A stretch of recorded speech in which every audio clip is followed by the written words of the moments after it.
Welcome back, everybody, to the Building Lifelong Athletes podcast, and I'm your host, Jordan Rennicke. And today we're going to be talking about blood sugars and why they matter so much. This may seem like a little boring of a topic, but I promise you that it's critically important to your health and well-being. So just stick with me today as we learn about this important topic. So, are you confused about the term blood sugar or aren't quite sure what they mean when people talk about their sugars? Well, fear not any longer, because today we're going to go dive into all of that stuff. When people are classically talking about what their blood sugars are, and what they're referring to is the amount of glucose or a specific type of sugar that is in their bloodstream. You 100% need glucose in your body to function like a normal human being, so it is critically important that your body can control and maintain a steady source of glucose so it can run its many necessary processes. We can measure how much sugar is in the bloodstream through a bunch of different ways that we're going to talk about here, but most of them are looking at how much glucose is in the bloodstream at a specific point in time. And although I mentioned how critical glucose is, you can start to have too much sugar in your bloodstream, and that's what we call diabetes. And speaking of diabetes, let's dive a little deeper into diabetes itself and define what it actually is. First of all, there are two different types, type 1 and type 2. Both of these different types have some type of dysfunction with insulin or a molecule that is critical in getting glucose into the cells. And with that dysfunction, you'll start to see blood sugar values that will be outside the normal range that you'd expect to see. Type 1 diabetes is classically thought of as either a genetic or autoimmune disease, whereas type 2 diabetes is typically a disease that is affected by different lifestyle factors. So what that means is that those people with type 1 diabetes had absolutely zero say in developing disease, and regardless of the lifestyle choices they made, they were going to get it one way or another. On top of that, once they have it, there is no reversing it. Once you have type 1 diabetes, you will need something like insulin for the rest of your life. It's something you're going to have to deal with day in and day out. This can be incredibly challenging to deal with, but it also has serious health consequences if it's not dealt with properly. And if it's not treated with insulin, it can lead to some big issues. So one main differentiator between type 1 and type 2 is that all type 1 patients need insulin to survive, period. It's unfortunately as simple as that. Exercise, diet, and other lifestyle changes can still have a large impact on the course of the disease, but it won't reverse or put them in remission.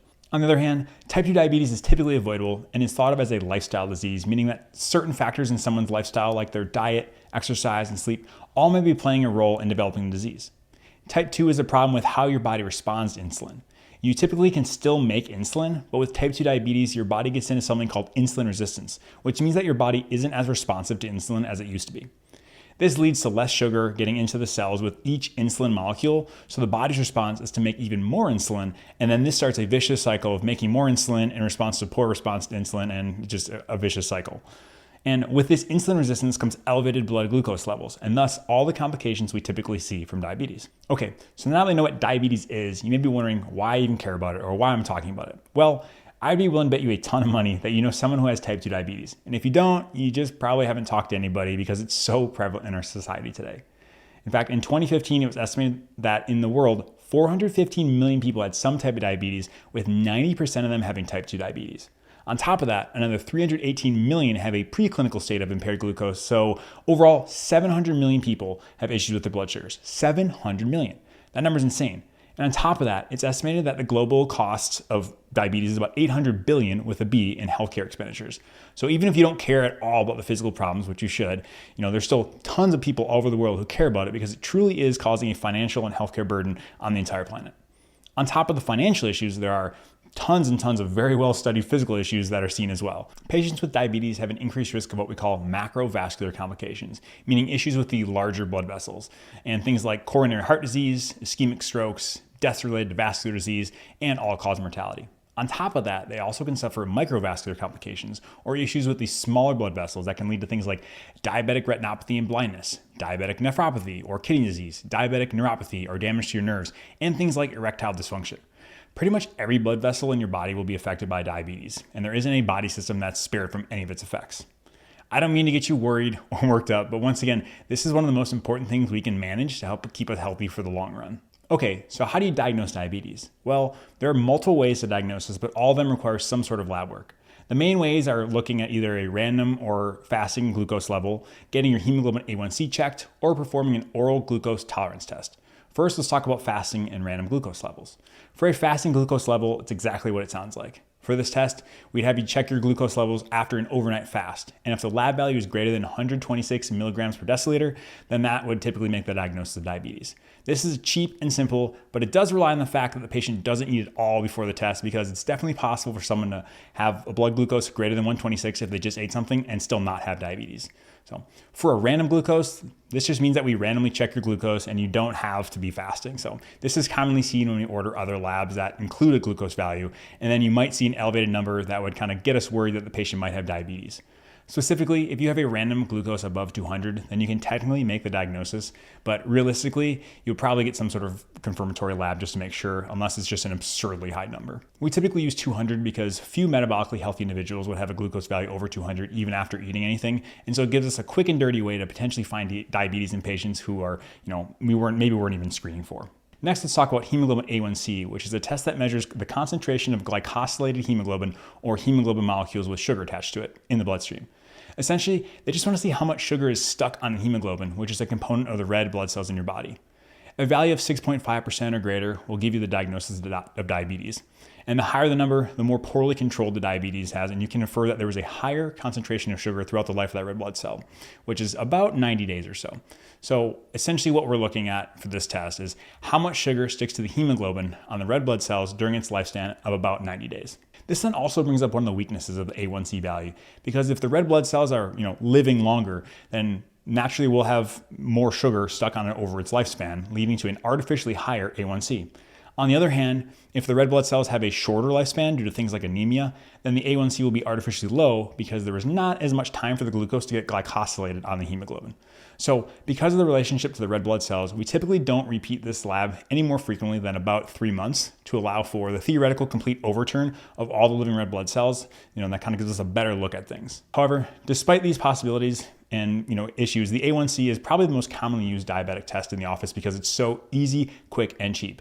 So you can still get some good information from this test, but unfortunately this is only abnormal when you've had years of issues already so that you weren't even aware of it. So it's kind of a bit reactive in nature, but can still give us some good information about a snapshot in time. However, if we're looking for the most informative test, then the oral glucose tolerance test is probably your best option. In this test, you typically fast overnight, and then your fasting glucose is checked in the morning. Next, you drink a super sugary drink with about 75 grams of glucose, and then wait about 2 hours to check your blood sugars again. If the level is greater than 200 at 2 hours, then a diagnosis of diabetes can be made. Now, it's also worth mentioning that this is the test we typically do with pregnant patients, but that test is a little varied, where they'll drink about 100 grams of glucose, and then the labs are drawn at 1 hour, and they come back for a separate test if the initial test was abnormal. So they're both the same concept, just slightly different from each population. This test is probably the most accurate, and we can see how your body actually responds to carbohydrates, which can be really helpful. That being said, this is not ordered that often in most practices because it takes a long time to complete, and most people don't want to just sit in a lab for 2 hours. So it's important to work with your doctor to figure out what test works for you. And so now you might be asking me, Jordan, I've heard of diabetes before, but I've also heard of something called prediabetes. What is that? And essentially, prediabetes is just the precursor to diabetes, and it means you are on track to have full-blown diabetes if you don't change something. For an A1C, it's usually about 5.7 to 6.4%. For the fasting glucose, it's the range of 100 to 125. And for the oral glucose tolerance test, it's 140 to 199.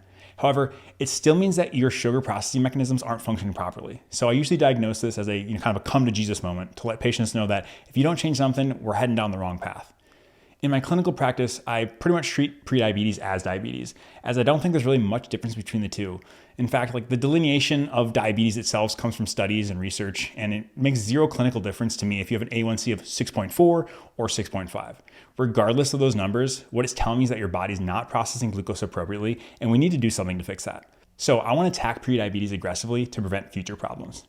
I also think it's worth mentioning continuous glucose monitors, or CGMs, for a moment, because you may have seen some people posting about these online. If you haven't heard about them or seen them online, I'm betting you just haven't known what to look for because it's getting a lot of press lately. These are devices that you stick to your skin using a small needle surrounded by some type of adhesive, and these will typically stay in one spot for 7 to 14 days, and because they're under the skin, they can constantly read your blood sugars. Typically, blood sugars are checked using a finger stick on a certain point in time during the day, but you can only do that so many times without getting super annoyed from all those sticks. So CGMs are a great way to get a ton of useful data in a much more convenient way. CGMs let us see real-time data, which let us kind of fill in the gaps from just a standard finger stick glucose level, and we can actually see how we respond to certain foods, lack of sleep, stress, and a whole bunch of other factors. With this information, we can then fine-tune adjustments in our lifestyle or medical management of our blood sugars in a much more real-time approach and can be much more proactive with our treatments. However, currently, these units are only by prescription and are rather expensive, but I'm very confident that they'll become much easier to obtain in the next few years. Finally, I think we should talk about what actually happens when you're diagnosed with diabetes. If you're diagnosed with type 1 diabetes, then you need to be seeing a physician.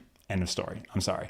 However, the other stuff that I'll be talking about will still be helpful for you in terms of like a lifestyle perspective, but it will just be a bit more nuanced because you're going to have to manage your insulin on top of that. That being said, if you're diagnosed with type 2 diabetes, I have some good news and some bad news. The good news is that this can be reversed. The bad news is that it's hard to do and it's going to take a lot of work. However, if someone tells you that you're going to have type 2 diabetes for life, most likely with a solid plan, motivation, the right resources, and hard work, it can be reversed. I've typically never seen anybody reverse their diabetes with minor changes, as it usually takes pretty big lifestyle changes.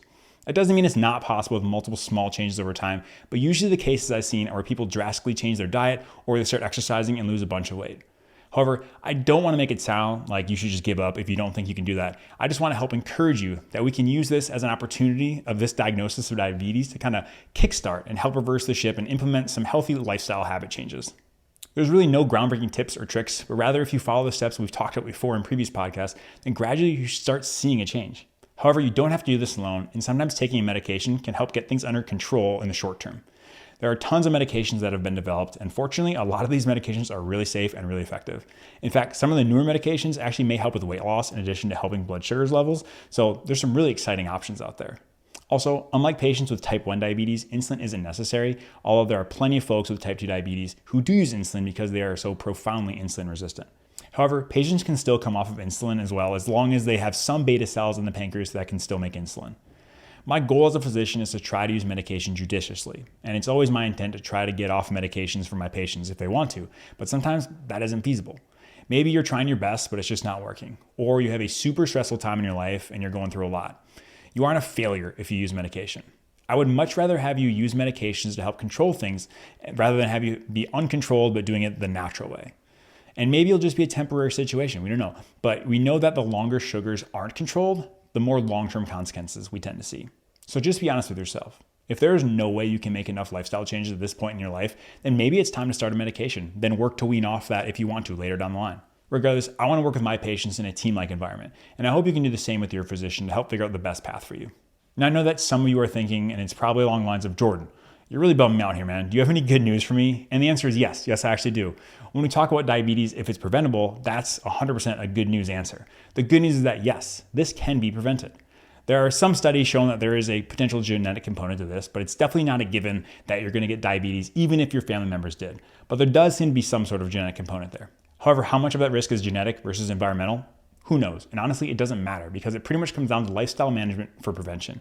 If you have a family history of it, then you might need to be a little bit more aggressive, but it's still the same general recommendations of maintaining a healthy body weight, eating a health-promoting diet, and getting plenty of physical activity.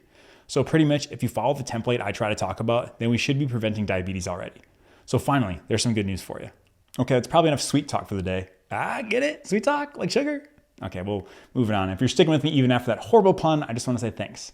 I want to empower you to understand what you should be looking for to help control your health. And I hope this is, really helpful for you. And this idea is a lot less foreign to you now. If you found this helpful, it would mean the world to me if you liked, commented, subscribed, or shared with a friend. Thanks so much for joining me today. Now get off the internet, go be active, and enjoy your life. We'll see you next time.